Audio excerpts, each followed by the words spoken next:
Olá, sejam bem-vindos a mais um episódio do nosso podcast Missão Desenvolvimento. Eu sou Paulo Gala, hoje vamos falar sobre a transição climática, aliás, mais especificamente sobre os riscos da transição climática e questões econômicas ligadas à transição climática, porque se de um lado, do jeito que o planeta anda, a economia vai para o buraco, né, por conta da destruição do planeta e do clima, por outro lado também não é trivial mudar as atividades econômicas para novas atividades que envolvem um risco econômico, né? Acho que tem um desafio enorme aí para a gente tratar, né? E para falar disso, a gente recebe aqui dois grandes conhecedores do tema, que são o João Paulo Braga e o Guilherme Magacho, que têm trabalhado muito nisso e vão poder contribuir aqui com a nossa discussão. Então, eu gostaria de dar as boas-vindas para eles, é um prazer, uma honra recebê-los aqui. E começo passando a palavra para o João Paulo falar um pouquinho da trajetória dele, do que ele tem aprontado, depois a gente ouvir o Guilherme. Sejam bem-vindos. Obrigado, Paulo. Bom, sou o João Paulo Braga, sou economista, trabalhei por 13 anos no BNDES como economista, sempre com esses assuntos ligados a impacto e sustentabilidade. Atualmente sou doutorando em economia na New School for Social Research em Nova York. E a gente trabalha em um grupo de pesquisa que desenvolve estudos em finanças e mudanças climáticas, discutindo a importância dos green bonds, dos mercados de capitais e do governo, claro, com política fiscal.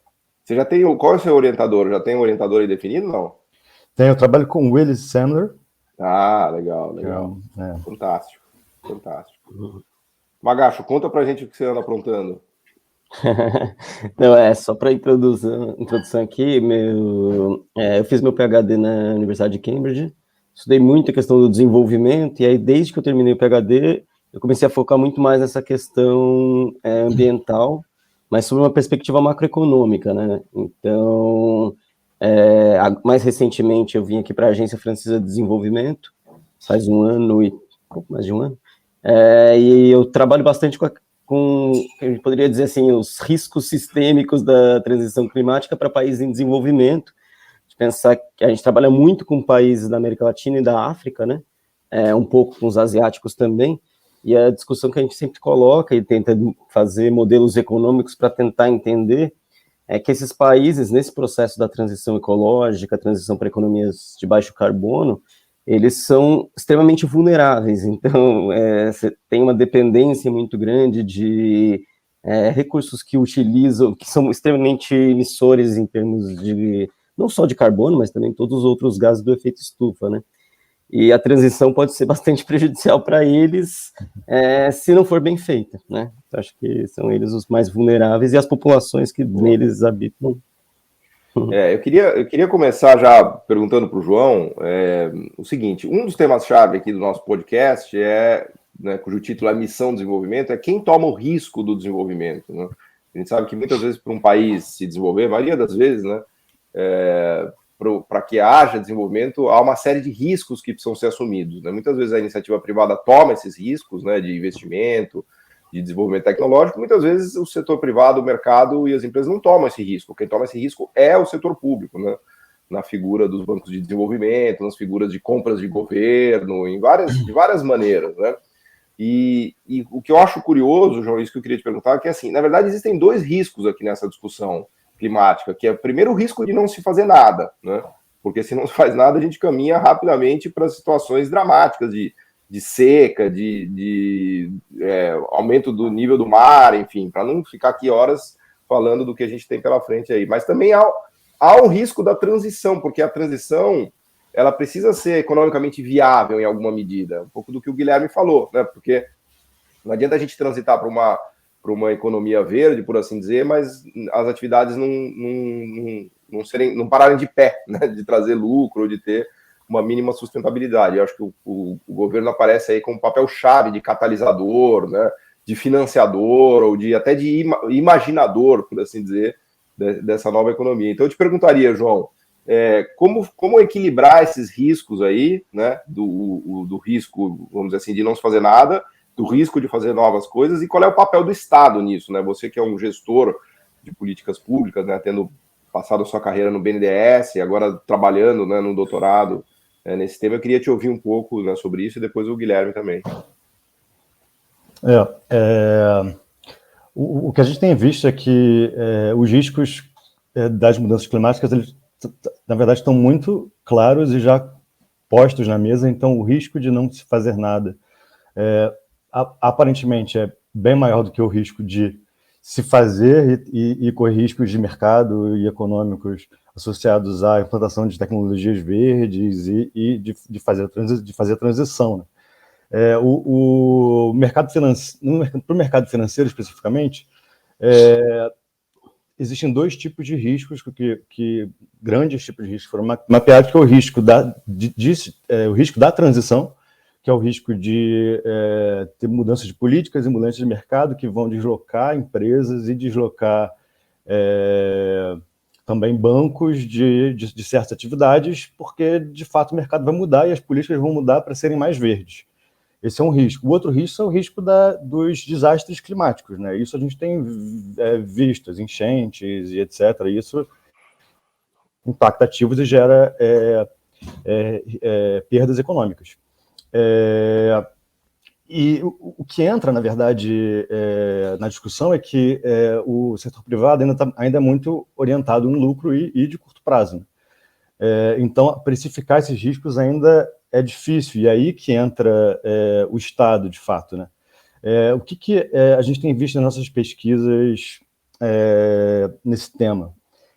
Que os Estados, nos países desenvolvidos e os organismos multilaterais têm entrado fortemente reduzindo o risco dos investimentos verdes, usando o seu próprio poder de financiamento para poder distribuir crédito mais barato ou com menos risco para o setor privado poder entrar em atividade que antes não entrava.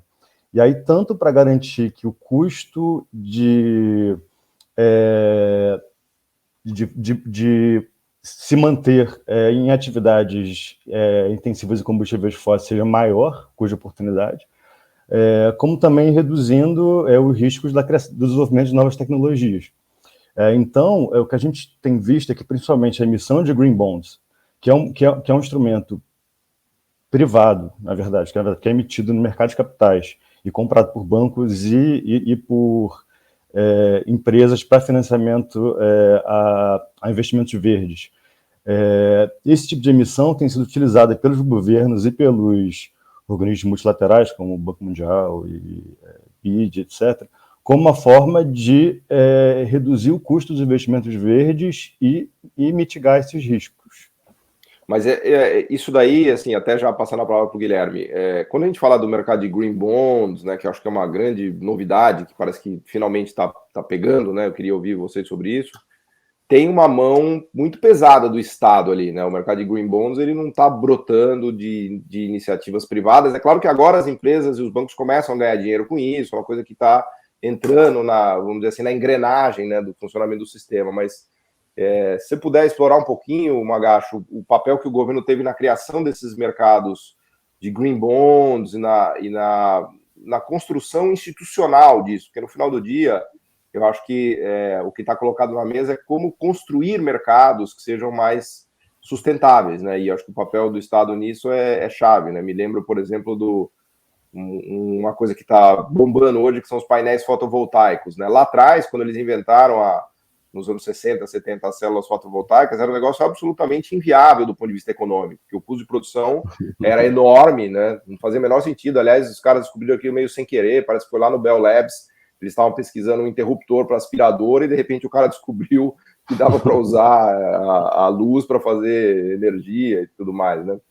Mas estou falando isso só para lembrar, que me lembrei agora desse episódio, que o governo americano começou a comprar essas placas de painéis fotovoltaicos para colocar nos satélites da NASA, porque eles descobriram que nos anos 70 era uma solução super engenhosa, né, usar a energia solar para gerar energia para os satélites lá no espaço. E o que sustentou o mercado de painéis fotovoltaicos logo no começo foi o dinheiro público da NASA, né? Essa é uma história incrível. Depois a coisa foi avançando, os europeus, especialmente os alemães, colocaram muitos subsídios, né, para a produção de painéis fotovoltaicos, e é um mercado que parece que hoje já para de pé. Então, isso que eu queria te ouvir um pouco, Magacho, especialmente na coisa dos green bonds e dos mercados financeiros, né? O que os governos têm feito para desenhar, né, esses mercados, para ajudar na criação desses mercados, e o que tem funcionado e o que não tem funcionado, porque eu imagino também que vocês tenham visto coisas que também têm dado errado, né? Porque eu acho que é um processo de tentativa e erro isso, não? Bom, acho que esse aqui é o ponto central, né? Você está disposto a errar, e o Estado é quem pode fazer isso, né? Então, quando a gente pensa qualquer processo de inovação, né, a gente está falando de processos que vão ter falhas, vai tentar alguma coisa, isso por vezes vai dar certo, por vezes não. Então, esse risco é muito grande, né? E esse risco, alguém precisa assumir esse risco.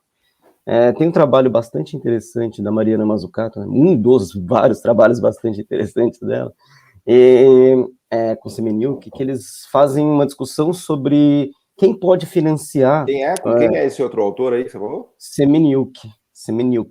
É o Gregor. Gregor Semeniuk. Boa. Porque eu não conheço a galera que tá ouvindo também, enfim, muita gente conhece, mas imagino que muita gente não conheça, então você dá a dica, a dica de leitura aqui. Não, com certeza. Mariana é mais famosa, né, o pessoal, todo mundo conhece. Ela já virou pop. Não, mas é um trabalho bem interessante, eles mostram como financiar, como que funciona, né, o financiamento de energia renovável. E por que existe o Estado, e por que o Estado está ali, né, e por que onde dá certo é porque o Estado está muito presente. Basicamente, ela mostra, assim, você tem um fator, que é o fator risco, e um fator que é a intensidade de capital, que é assim, quanto de máquina, quanto de, vamos dizer, o tamanho, a escala do investimento, né. E é interessante porque, assim, o que acontece com as energias renováveis, principalmente? Elas têm uma escala muito grande e um risco muito grande, um risco associado à descoberta, o risco associado a tudo que pode não vir a dar certo, né? Então, e todas as mudanças que o mercado, você pode escolher uma trajetória tecnológica que, por mais que funcione bem no começo, o mundo inteiro vai para outra, você vai ficar sozinho ali, e provavelmente essa outra vai ser a que vai funcionar. E o que ela mostra é que, assim, tudo bem, se você não tem uma escala muito grande, você consegue, mesmo que tenha um risco muito grande, existe venture capital, existem diversas modalidades financeiras que o setor privado consegue, de alguma maneira, dar conta. Bom, você tem uma escala pequena, você dispersa o risco fazendo vários investimentos, né? Então, você tenta uma tecnologia, outra, você monta isso. Então, é possível você ter uma modalidade financeira privada para investimentos que não têm uma escala muito grande, que são investimentos que você vai dispersar. Por outro lado, se você tem pouco risco, mas a escala é muito grande, você pode fazer project finance, você tem diversas modalidades que dão certo, ou a própria empresa vai investir, né? Porque ela sabe o resultado daquele investimento, ela sabe que vai ganhar, vai pagar tanto, vai receber tanto, ela sabe exatamente, não exatamente, mas risco muito menor. Quando a gente fala das inovações tecnológicas nas energias renováveis, a gente está falando ali, ela mostra no quadrante, né, do superior direito, que é alta intensidade de capital, né, alta escala, e alto risco. E o setor privado, ele não consegue, porque como é que ele vai assumir o risco de uma coisa tão incerta, né? Ok, talvez algumas empresas muito grandes podem se juntar e fazer, mas o Estado acaba sendo fundamental para isso, né? O Estado e os Estados Unidos, a Alemanha, o Japão sempre souberam disso e entraram com o Estado muito forte, sempre financiando esse tipo de tecnologia. Mesmo quando você falou, né? Ela era uma tecnologia que estava surgindo e estava muito distante de qualquer possibilidade de comercialização, né? Era incomparável o preço de você usar célula fotovoltaica, talvez nesse caso específico da NASA, como você não consegue checar com o petróleo ali, né? Você tem que usar o sol, né? Colocar o petróleo lá no espaço não era um negócio muito trivial ainda, aliás, até hoje não era. Exato. Aí você tem que usar o sol, mas ali era um caso muito específico, né? Mas você competir com um posto de gasolina é muito difícil no primeiro momento. Mas conforme a tecnologia vai se desenvolvendo, você vai, o que eles chamam de market shaping, né? Que é você construir o mercado. Gostei dessa palavra, vou começar a usar isso aí, market shaping. Porque é em oposição à visão, vamos dizer, mais do mainstream da economia, que fala que o Estado tem que intervir só para consertar falhas de mercado. Que é assim, é um problema, tem alguma falha ali, vamos dizer, mesmo em tecnologia, gera uma externalidade positiva, ou seja, você produz e isso gera benefícios para além da empresa.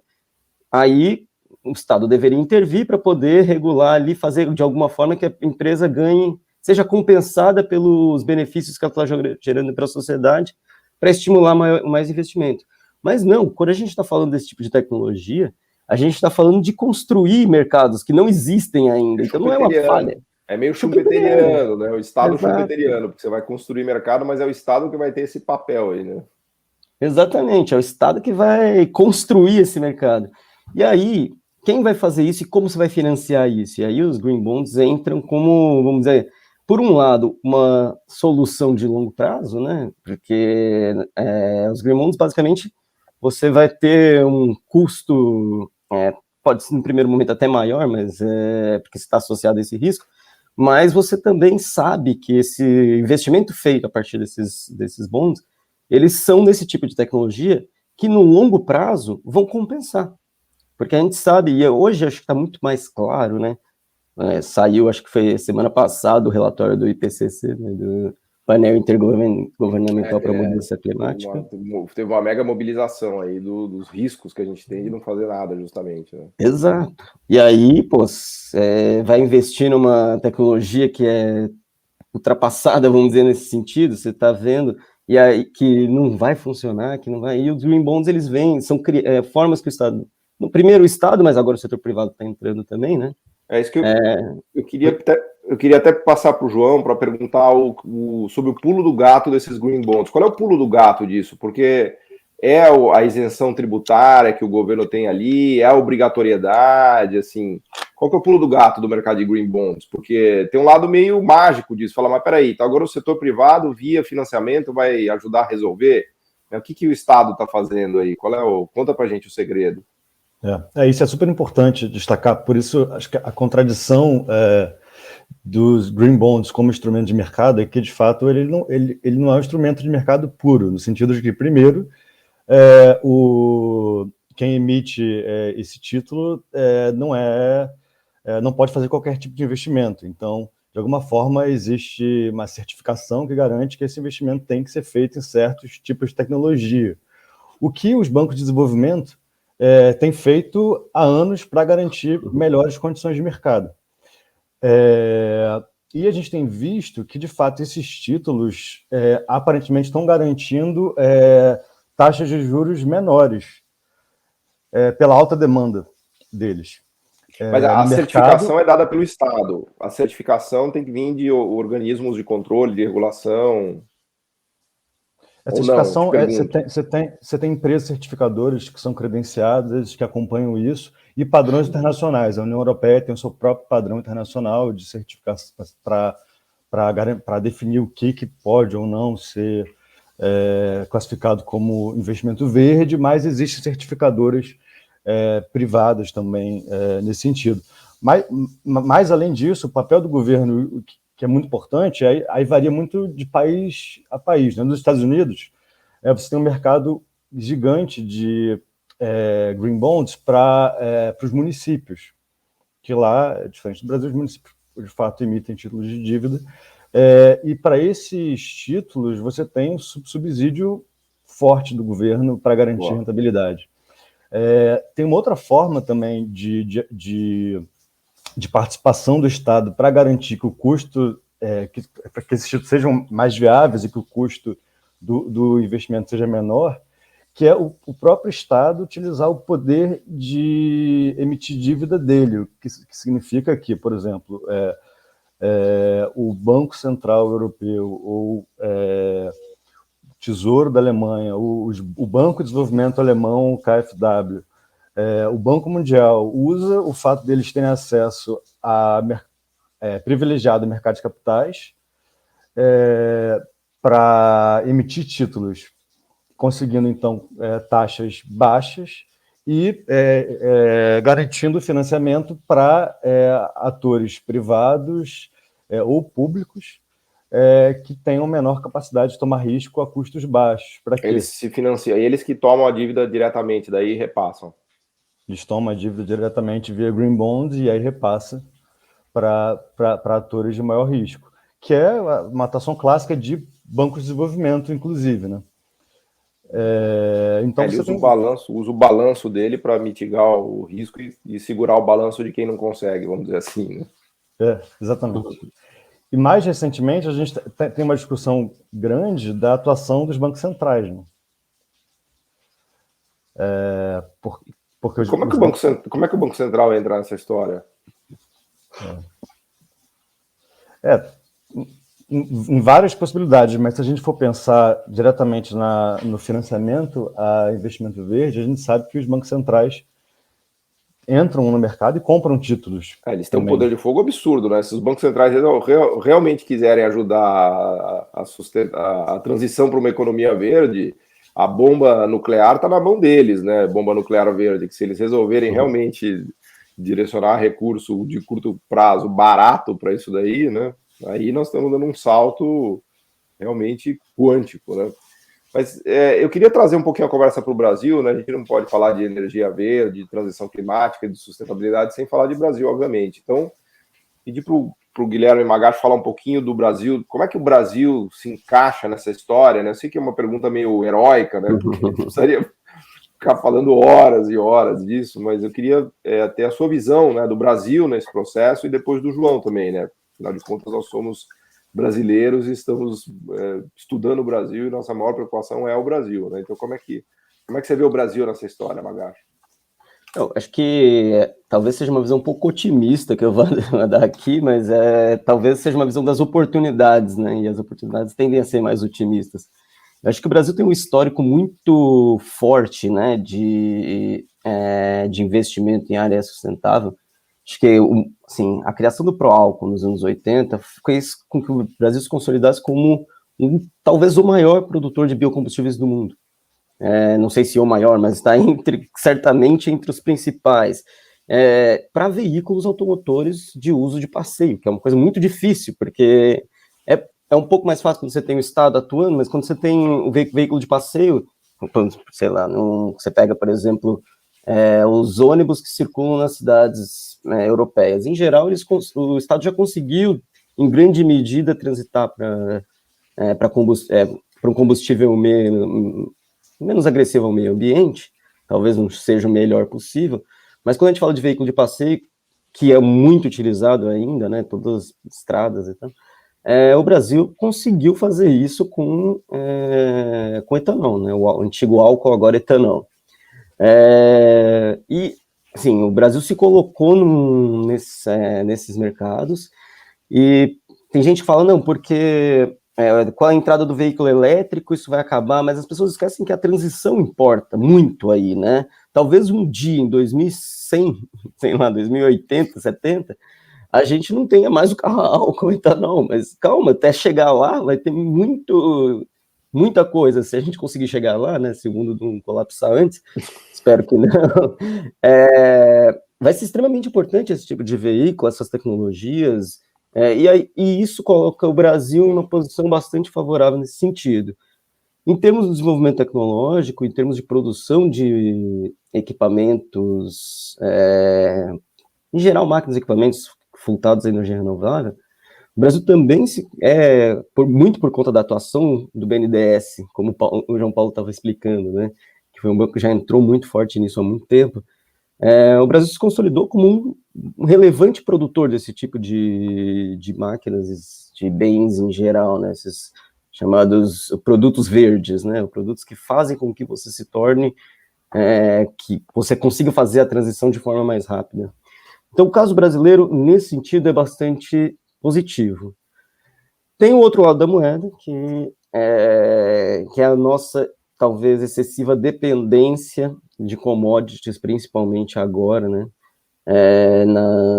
na produção, nas exportações. E eu acho que isso é uma coisa que a gente tem estudado bastante aqui, que você tem essas indústrias que vão perder força, vão meio que desaparecer, a gente chama de indústrias cadentes, que seriam indústrias que estão em processo de desaparecimento.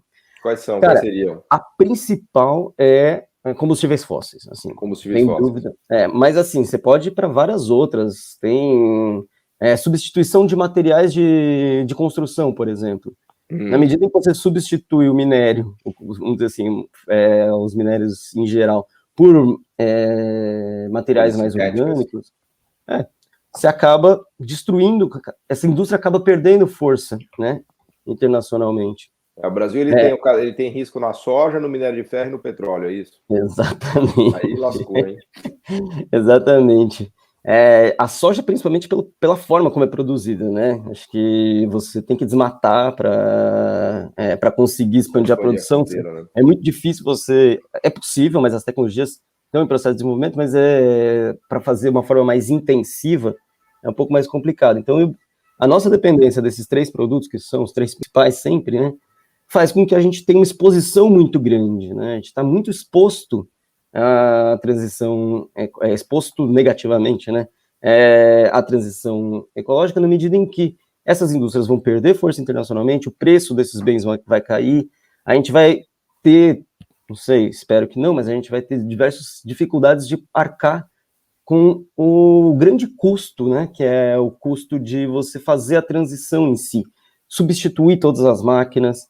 O Estado precisa participar ativamente, né, com infraestrutura tecnológica, toda a parte de telecomunicações é essencial para isso, toda a infraestrutura de saneamento, tudo isso, Estado, mobilidade urbana, né, e a dependência, tanto fiscal quanto, que seria, vamos dizer, o custo fiscal, a dependência fiscal seria, vamos dizer assim, os royalties que os municípios recebem, toda a tributação que é feita em cima desses produtos, na medida que o preço cai, e a gente viu isso acontecendo recentemente na maior parte desses municípios que dependiam muito disso, eles param de investir. Você não consegue fazer a transição. E você também não consegue, na medida em que você vai parar de exportar, né, ou vai perder seu valor da exportação, você não vai conseguir importar a maior parte das tecnologias necessárias para fazer a transição. Então, talvez o Brasil não seja o país mais exposto do mundo, longe disso, mas a gente tem um grau de exposição bastante elevado. E nossos problemas fiscais, nossos problemas de balanço de pagamentos, eles são recorrentes, então a gente tem, vamos dizer assim, que ficar com o olho bem atento para isso. A vantagem, claro, assim, exposição não significa necessariamente vulnerabilidade, né?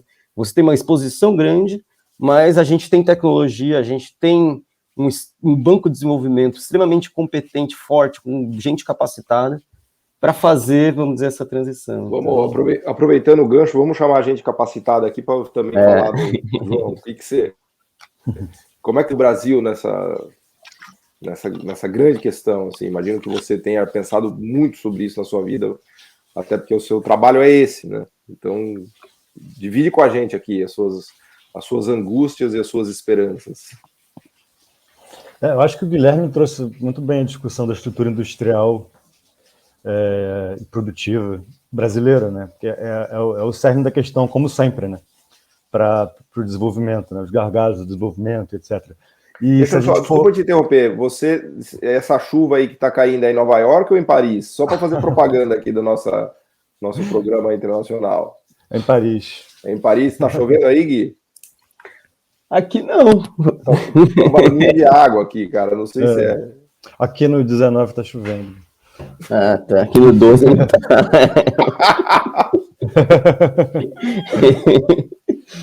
Mas vai lá, te interrompi, desculpa. Mas tá dando para escutar. Mas você tá em Nova York agora ou não? Não, eu tô em Paris agora. Ah, você tá em Paris também, pô. Então vocês estão aí do lado, pô. Vocês são um vizinho aí. Tô achando que você tá em Nova York. Mas vai lá, desculpa.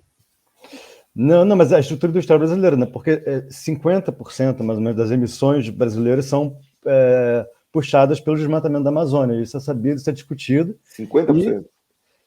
Mais ou menos 50%, mais ou menos a metade, né? E isso tem a ver com a estrutura produtiva brasileira, o setor de carnes, a soja, que avançam a fronteira agrícola, mineração também, né, etc., que avança a fronteira agrícola e isso talvez seja o nosso maior risco nesse sentido. Então, certamente, políticas têm que ser pensadas para repensar a forma de produção nesses setores, né? Se a gente for...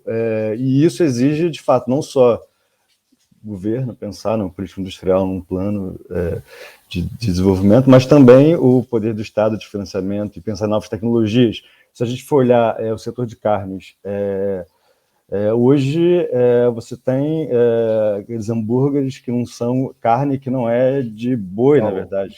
Beyond Meat, né? Beyond Meat, eu comi já por aí você acha. Quase que parece carne mesmo, viu? Beyond Meat, Beyond Burger, e está crescendo exponencialmente nos Estados Unidos. O Brasil, por um lado, muito bem sucedido na implantação de energias renováveis, com matriz super verde, mas a gente talvez não esteja pensando nas outras indústrias, que também são poluidoras e emitem gases de efeito estufa e que trazem riscos futuros. Nesse sentido, aí não só a gente teria que pensar instrumentos no BNDES de financiamento, mas também talvez instrumentos fiscais, né? Porque o mundo tem implantado impostos sobre carbono, inclusive sobre importações, está começando a se discutir isso. Então, o Brasil talvez tenha que também dar um passo à frente e precificar as indústrias conforme os seus impactos ambientais. Se existe custo para a sociedade, precisa existir também custo para o setor privado. Cara, eu estou ouvindo você falar isso e pensar no nosso governo atual, eu não consigo enxergar uma distância maior, né? Porque a gente está... É claro que nós estamos conversando aqui sobre futuro e tudo mais, né? Mas todo o potencial que a gente tem na mão e o que a gente está fazendo, né? Na verdade, a gente está fazendo o contrário, justamente disso, né? Mas, enfim, vamos retomar aqui, né? Explorando agora mais especificamente o papel do BNDES mesmo, né? Eu queria pegar uma visão do Magacho, né? Vendo de fora, né? De como é que ele enxerga o BNDES, das coisas que o BNDES fez, das coisas que o BNDES poderia fazer, e depois voltar um pouquinho para o João para ele falar de dentro, né? Das iniciativas que foram bem-sucedidas, que ele, porventura, inclusive, tenha participado, e do que está na mesa para a gente fazer, né? Focando agora no BNDES, que eu acho que é talvez o nosso melhor instrumento de transformação ambiental, né, e econômica, né, no sentido de lidar bem com essa transição climática, seja o BNDES, pelo corpo técnico que ele tem, pelo orçamento que ele tem, né? Enfim, como é que você enxerga o BNDES, o Magacho, nessa história? É isso, o BNDES vamos dizer assim, o super trunfo. É o super trunfo, exatamente. O pessoal aqui de fora olha para o BNDES e fala, como assim, vocês têm um banco tão estruturado, tão... Só que isso, ele é um banco cujo, vamos dizer assim, o caminho dele é muito direcionado pelo governo, né? Então, você pega o BNDES historicamente, ele teve períodos, e cada período ele foi estratégico para um processo. Então, você pega a industrialização pesada nos anos 70, que foi quando a gente precisava, né, vamos dizer assim, dos insumos, porque eles estavam extremamente caros fora do Brasil, a gente não tinha dinheiro para importá-los. O BNDES foi quem fez isso acontecer. Pega mais recentemente, né, se a gente for ver no contexto do boom de commodities, foi o BNDES que financiou todas vamos dizer assim, as indústrias que estavam ali se inserindo internacionalmente. Tem gente que critica, fala que não, a gente não priorizou indústrias de mais alta tecnologia, poderia ter feito isso mais. Ou o BNDES também serviu muito fortemente para as estratégias do governo no meio da crise, para garantir a sustentação do investimento. E, vamos dizer assim, após, vamos dizer, esse banco anticíclico que foi o BNDES durante a crise, ele entrou de forma bastante forte. Você pega os dados de desembolso e de contratações, né? Ele entrou muito forte nessa discussão sobre energia renovável, né? Que acho que é o mais complexo aí desse caminho, porque você precisa, no caso do Brasil, por mais que a matriz seja bastante verde, ela é muito dependente da hidrelétrica, e a hidrelétrica vai ser extremamente afetada, né, pelos eventos extremos, como falam. Já tá, não, vai ser não, já está sendo. A gente está já numa seca aí, como ter provavelmente risco gigantesco de racionamento por conta de seca e falta de água, né? Não, e se a gente pegar os relatórios do IPCC, né, que foi recentemente lançado, ele mostra que os eventos extremos, né, quem está com seca vai ter mais seca, quem está com chuva vai ter mais chuvas localizadas, aquelas chuvas muito fortes no período. Então, você levar os extremos, quando você sobe a temperatura, você leva os extremos, as condições climáticas, né? E o BNDES entrou muito fortemente nessa transição, fez com que o país tivesse alguma importância razoável no mercado internacional, né, desses bens, mas principalmente para o mercado interno, estava tendo uma renovação muito grande, e de repente, né, porque a gente sabe exatamente qual foi o motivo, o banco parou de fazer isso. E não parou completamente, porque ainda tem muita gente ali que briga para que isso aconteça. Mas as forças de cima fizeram com que esses desembolsos reduzissem bastante, né? E isso é bastante preocupante, porque você está destruindo uma capacidade imensa que o mundo inteiro olha por conta de interesse político momentâneo, ou qualquer coisa que vale. Então, acho que e para você conseguir fazer esse tipo de investimento, acho que isso talvez seja um ponto-chave aí. Você tem que resolver o problema dos descasamentos de prazo, né? Esses investimentos são investimentos de muito longo prazo. Quando você está fazendo investimento de longo prazo, de acordo com... Você tem que seguir todos os acordos que os bancos... Não deixa de ser um banco também, né? Você tem que ter os prazos, vamos dizer, de entrada de recursos, né, de empréstimos e de financiamento, eles têm que estar casados, porque senão você vai ficar muito exposto a uma crise ou qualquer movimento de liquidez internacional. E aí entra vamos dizer, o que dá base para que o BNDES consiga financiar esses tipos de projeto. Ele precisa de ser capitalizado, ele tem por conta do histórico do banco, né, ele tem uma capitalização relativamente grande, comparado com outros, mas ele vai precisar de mais, ele vai precisar de, a gente tem que utilizar fundo soberano para poder financiar esse tipo de investimento, ou o próprio Estado entrando para maior capitalização, né, como fez com o Tesouro, no momento da crise, se você emite green bonds, você pode usar esses green bonds, e aí o João vai poder falar muito melhor que eu sobre isso, você pode usar esses green bonds para fazer exatamente isso, né? Você se garante que esse título emitido vai ser utilizado para financiar projetos de energia renovável, projetos de transição ecológica. Boa. João, passa para a gente seu diagnóstico aí do BNDES, do que foi legal, do que foi feito, das oportunidades, dos desafios, né? Você que é um insider do BNDES, né? Esse tempo que eu estou doutorado fora do BNDES, cada vez me impressiona mais a capacidade do banco de continuar na fronteira, assim, e puxando agendas. É um negócio impressionante. E na questão ambiental, climática, socioambiental, acho que tem sido assim, né? E se a gente for olhar o protagonismo do banco com Fundo Amazônia, implantação de ratings socioambientais para precificar projetos e avaliar projetos com base nos riscos e benefícios socioambientais, a capacidade das gerências setoriais, que são os especialistas setoriais do banco, em construir agenda de política pública, é impressionante. O protagonismo do banco na implantação da cadeia de energia eólica e depois da implantação da energia solar e também das hidrelétricas, é impressionante, isso continua. Talvez a gente tenha que voltar a discutir agora, assim, novos instrumentos de precificação de riscos ambientais, para, de novo, voltar a discutir custo, taxa de juros, né? Porque, de fato, assim, você tem projetos que talvez precisem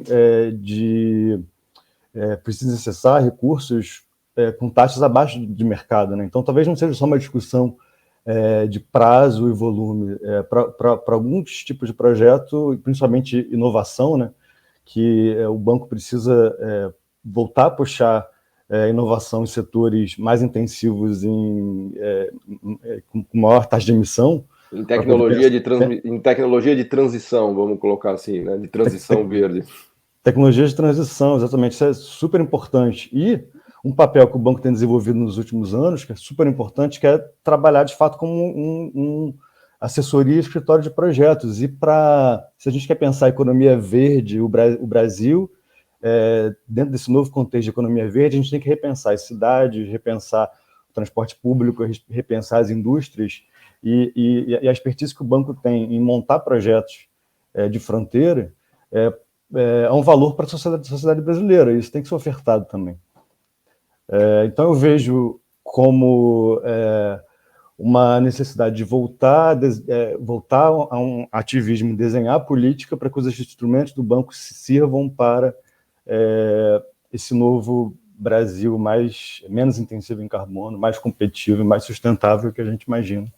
Cara, uma coisa que eu fico abismado de ver é o quanto que o BNDES já fez, já contribuiu, né, para toda a estruturação energética, originalmente, né, como vocês falaram, né, não dá para contar a história de toda a estrutura hidrelétrica brasileira sem colocar o BNDES nessa história, e quanto que o BNDES já contribuiu para essa transição verde, né, você mesmo mencionou aqui dos parques eólicos do Nordeste. Hoje o Nordeste tem mais, a gente estava conversando com a professora Tânia Bacelar, né, grande conhecedora do Nordeste. Ela estava contando que o Nordeste hoje já exporta energia para o resto do Brasil. Quer dizer, o Nordeste de seca, de falta de água, com dificuldade para gerar energia, hoje já gera mais de 10% da energia do país, já é gerada por parques eólicos do Nordeste, mais que Itaipu, para se ter uma ideia. E muitas vezes o Nordeste exporta energia para o resto do Brasil. E é uma história que não pode ser contada sem o papel do BNDES, né, nos parques eólicos, né, tanto no desenvolvimento dos equipamentos, das turbinas eólicas que a própria WEG, hoje uma empresa brasileira, é capaz de fazer, quanto no próprio risco de se fazer os parques eólicos, né? Porque nos meus anos de mercado, uma coisa que eu sempre via, sempre que a gente entrava, né, trabalhando em banco, em fundos de investimento, sempre que aparecia parque eólico, tinha lá o BNDES com 70% como grande credor, né, 80%. Eu olhava e falava, peraí, tem alguma coisa esquisita aqui. Em todo parque eólico, o BNDES toma 80% do risco, e o setor privado vai tomar lá uma quirelinha de risco, né? Então fica bem claro que se não fosse o BNDES ter assumido essa liderança, né, de tomar o risco de transição energética, os parques eólicos não teriam provavelmente surgido, né? Enfim, para não entrar na coisa agora dos painéis fotovoltaicos, mas o que me deixa abismado é a distância entre o conhecimento das pessoas, a percepção que as pessoas têm sobre o que o BNDES faz e o que o BNDES fez, né? E muitas vezes você precisa ir para fora, né? Até mesmo o Agacho estava falando, e até mesmo você, né, João? Que de fora que você olha, claro que você está dentro do BNDES, você sabe o que o BNDES fez, mas a imagem do BNDES no exterior é 1000 vezes melhor do que no Brasil, né? É um negócio assim, tem uma dissonância cognitiva. Enfim, a gente está vendo aqui já para uma conclusão, mas eu queria passar para vocês aí umas palavras finais sobre toda essa discussão, né? E, se possível, otimista, com esperança, mas se for pessimista também, paciência, é o mundo, né? Então, vou passar aqui para o Guilherme dar umas palavras finais e depois para o João. Eu acho que, de novo, né, não sei se chega a ser otimista, mas eu acho que é levantar oportunidades, possibilidades e também olhar para os desafios, né? Acho que tem toda transição, vamos dizer, toda mudança muito grande de paradigma, ela cria com ela um monte de oportunidades que, assim, transbordam, né? A questão você tem que estar no lugar certo, na hora certa, fazendo a coisa certa. Se a gente pegar... E, assim, basicamente, a gente tem as condições para estar no lugar certo, na hora certa, só precisa fazer a coisa certa, né? A gente está falando aqui do BNDES, pô, é isso, o BNDES é um monstro, é um super trunfo, a gente tem todas as condições, o Brasil tem tecnologia, o Brasil tem história, né, nesses setores, né, vamos dizer, essas indústrias nascentes. A questão o financiamento, ele vai ser sempre determinante, no final das contas, para você conseguir fazer isso, fazer essa transição. Querendo ou não, assim, hoje a gente vive num mundo que, assim, a questão financeira, ela quase é maior do que a questão produtiva, em termos da importância em vários sentidos, né? Então, não daria para pensar na questão produtiva sem pensar na questão financeira. Mas, por outro lado, como a gente colocou aqui, você também não pode achar que você vai resolver tudo sem ter um setor produtivo bem consolidado. Porque você só vai ter se tornar, vamos dizer, definitivamente aproveitar essa grande oportunidade que esse novo paradigma está se colocando, se você tiver com as indústrias certas, continuar investindo nessas indústrias e entender que, assim, tudo bem, você pode usar de commodities para conseguir, no curto prazo, financiar um pouco dessa transição. Você vai precisar de importar, você vai precisar de financiar o Estado, mas, assim, ela tem que ser algo transitório. Você não pode investir nisso como futuro do seu país. O futuro do seu país não pode ser uma grande fazenda, não pode ser um monte de buraco que você tirou todo o seu minério, porque isso, assim, não tem, isso vai acabar, essas indústrias vão acabar. Você tem que usar disso para desenvolver tecnologia, usar disso para desenvolver, trazer tecnologia de fora, levar, né, porque a gente está aqui, né, sempre fica um pouco confuso com isso. Mas, e, claro, assim, o Estado vai sempre, seja na forma do banco, BNDES ou outros bancos de desenvolvimento, ou seja, diretamente, né, atuando como o João começou a falar ali, fazendo políticas regulatórias, políticas de precificação de carbono. O Estado, ele cumpre uma função essencial aí, direcionar a economia do país, direcionar, seja pela ótica do consumo, seja pela ótica das empresas decidirem quais insumos vão utilizar, qual tipo de energia. Tudo isso tem que ser muito bem pensado. E o Estado, ele é regulador, promotor, é ele que vai empurrar o setor privado, porque é o setor privado que, no final das contas, faz, mas é o Estado que praticamente coloca da mão do setor privado e fala, agora faz, vai lá. Boa. João, umas palavras aqui de despedida aqui para os nossos ouvintes. Acho que a gente falou muito sobre o papel do Estado em mitigar risco, de garantir viabilidade de projeto. Eu destacaria aqui no final o papel do Estado como educador também, porque as mudanças climáticas elas precisam ser entendidas pela sociedade como algo importante que o comportamento coletivo tem que buscar combater, porque depende de decisões políticas, e o custo das mudanças climáticas futuro, né? As gerações futuras vão ser impactadas, mas as gerações presentes precisam também arcar com os custos futuros, né? Então, aí é importante destacar o possível papel do banco, dos governos locais, do BNDES, né, e dos governos locais, em mostrar para a sociedade brasileira os riscos dos desastres climáticos, as oportunidades, os riscos para o setor financeiro. E a crise do Covid assusta todo mundo, porque é uma crise sem precedente que atinge o mercado financeiro, etc. Mas eu não consigo imaginar como vai ser a crise de transição climática se os bancos continuarem controlando ativos de energia fóssil. Existe um risco enorme para a sociedade em termos de empregos, etc. Isso precisa ser dito. Ao mesmo tempo, já está claro quais são os benefícios de investir em setores verdes. Se a gente for olhar para os títulos verdes, por exemplo, eles não só têm condições melhores de mercado em termos de taxa, como eles também são menos voláteis, têm menos risco. O próprio investimento verde, por ser de longo prazo, ele certamente vai trazer menos risco para o empresário, porque são indústrias que estão crescendo, provavelmente oportunidades, como o Guilherme falou, novos setores, novos mercados, e que a gente tem que abraçar isso, senão a gente vai ficar para trás de novo. E a sociedade precisa entender que a gente não pode continuar ficando para trás, e as mudanças climáticas precisam ser encaradas também como um problema real da sociedade de bem-estar, não só um problema puramente econômico. Boa. João Paulo Braga, muito, muito obrigado. Guilherme Magacho, acho que foi uma super discussão aqui, vocês deram uma aula para a gente, né, de tudo que tem envolvido nisso. E um pouco nessas palavras finais aqui do João, né?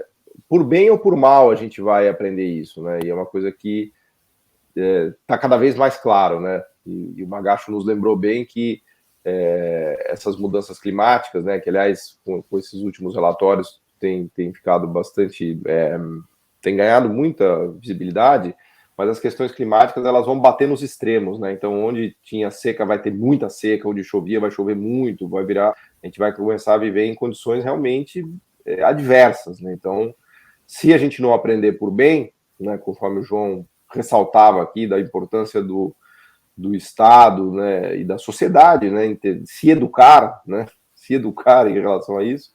Se não aprender por bem, vai aprender por mal. Vai aprender por mal porque as catástrofes climáticas vão se agravar, né? Então, enfim, vou parar por aqui porque eu não quero ficar pessimista, a gente está num tom mais otimista, mas só agradecer aqui a presença de vocês, acho que foi muito, muito legal, tenho certeza que todos que nos ouviram aqui, nos assistiram, vão gostar muito. Então, muito, muito obrigado, um prazer, uma honra, João, Guilherme, ter vocês aqui com a gente. Obrigado.